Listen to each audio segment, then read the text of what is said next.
Even before the Murcuryian Civil War, the Murcuryian Federal Republic was on bad terms with all of its neighbors, thus creating a period of a civil war between the Murcuryian nationalists and the Murcuryian federalists and the Republicans.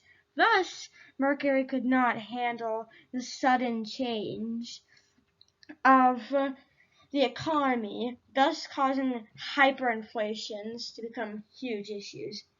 The fact that Mercury also was in a terrible position with almost all of its neighbors hating it, except for Io to the south, the Ba Republic to the northeast, and Nuthis to the east. Other than that, Bracania, Earth, and Venus hated the Murcuryian Republic's own existence. Nobody knew exactly how Mercury was going to make it out of the Civil War, but even now, Mercury would be destined to win sooner or later. This stretched out by a long shot of a decade. The Civil War lasted so long, everyone was, at the end, everyone was happy. But not just was Mercury fighting itself, they were fighting. They fought the said countries I mentioned that hated it earlier, thus causing issues and friction between Mercury and its neighbors.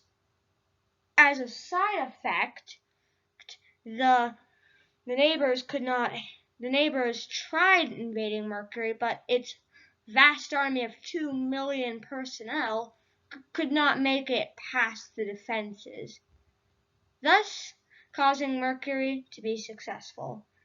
Soon enough, Io would join.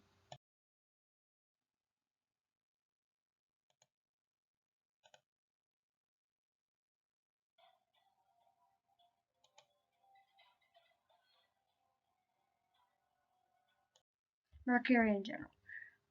Sir, don't you think we ought to be worried that the Venusians appear to be lining our border up with whatever they're doing over there? Murcuryian general.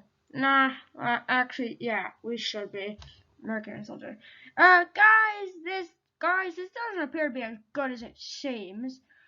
They're already lining our border. For goodness sake, they appear to be lining our border.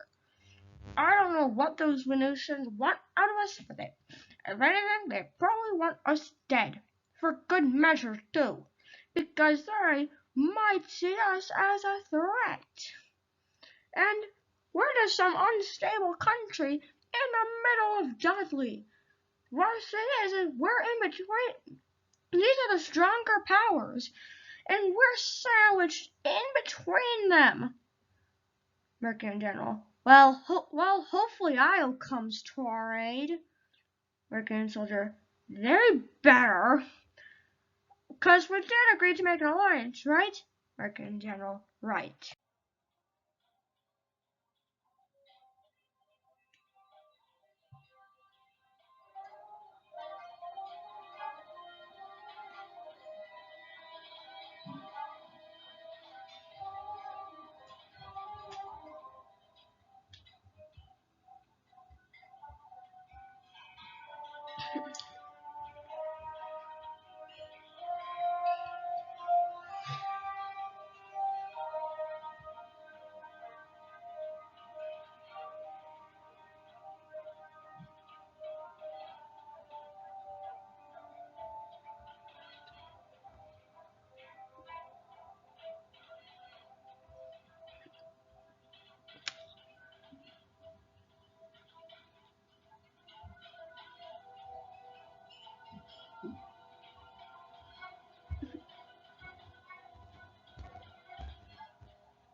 Mercury in general. Oh, guys, I'm afraid to say that, but we're completely surrounded. If anything, this will be a bad situation for us. However, I have a plan. Oh, how in the north we can repel our enemies to the north with cooperation from Terry and Cody. Eventually, after that, we can locate our armies back down south and help Io and our forces to fight Earth and Venus, knock out Venus first, then knock out Earth, thus winning the war. Murcuryian General too. But sir, this is a risky job. This is risky. One false move and we're doomed. I mean, look at us. Not just are we in a bad position, but also our 2 million men are scattered across 3 fronts. Now think about that for a second. Also, the northern forces can easily fall back to Murcuryian, we could lose our capital that way. Yeah. Thus we would lose the war. In the south, though, we could retreat to the Arno River, but that will be difficult. Murcuryian General number 1. Well, as long as it works, then I'm fine with it. Good. Murcuryian General number 3. But by retreating to the Arno River, we're effectively going to be abandoning half of Murcuryian, our economic center, half of Parnio, and that other city. But basically, we'll lose our foothold in this war. Or in other words, we'd be toast. Murcuryian General number 4. Well, as long as your idea works, then it's fine. Then I'll be fine with it. Very well then. I'm glad we were all called to this.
Murcuryian Soldier number 1. Are they dead? Murcuryian Soldier number 2. Yes, Murcuryian Soldier number 1. Excellent. It appears Extrapo has gotten even more chaotic over these months. Besides, how did they get weapons as advanced as ours? Murcuryian Soldier number 2. I know not, but I think those Earthlings have something to do with this. those bastards. Murcuryian soldier number 1. I could agree no less. This is awfully suspicious. We should probably investigate more before diving our heads more into this. Murcuryian soldier number 2. Agreed. We don't want to get into one of these situations once again.